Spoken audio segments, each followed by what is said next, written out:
பலம் எல்லாம் சிவன் செயல். நமச்சிவாய வாழ்க. நற்றுணையாவது நமச்சிவாயவே.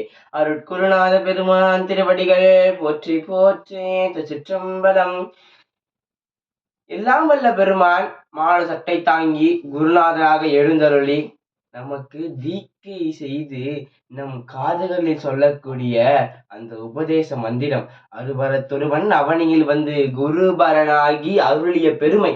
அந்த பெருமைதான் அந்த உபதேசம்.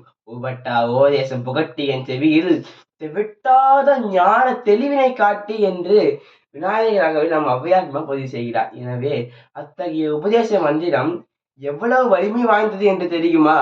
அதை நம் தெய்வ சேக்கிழார் பெருமான் திருத்தொண்ட புராணத்தில் பல இடங்களில் குறிப்பிட்டுள்ளார்.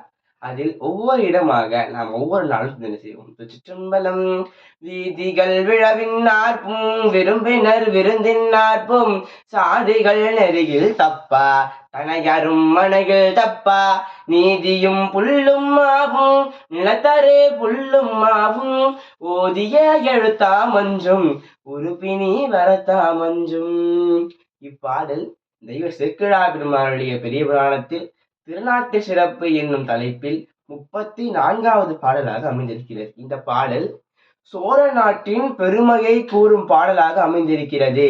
அங்குள்ள பெண்கள் எல்லாம் கற்புடைய பெண்கள். அது மட்டுமல்லாமல் அங்கு எங்கு பார்த்தாலும் வயல்வெளிகள் எல்லாம் நிறைய இருக்கும் என்று அந்த நாட்டின் வளங்களை கூறி வந்த தெய்வ சேக்கிழார் பெருமான் கடைசியா சொல்றாரு, ஓதிய எழுத்தா மஞ்சும் உறுப்பினி வரத்தா மஞ்சும். அந்த நாட்டில் உள்ள மக்கள் எல்லாம் எப்பயுமே இடையறாமல் 5 எழுத்து மந்திரங்களை சொல்லிக்கொண்டே இருப்பாங்களாம், ஓதிக்கொண்டே இருப்பாங்களாம். அதனால என்ன ஆகுமா, அந்த நாட்டுல உள்ள மக்களுக்கு பிணியே வராதாம். பிணினா நோய், நோயே வராதாம்.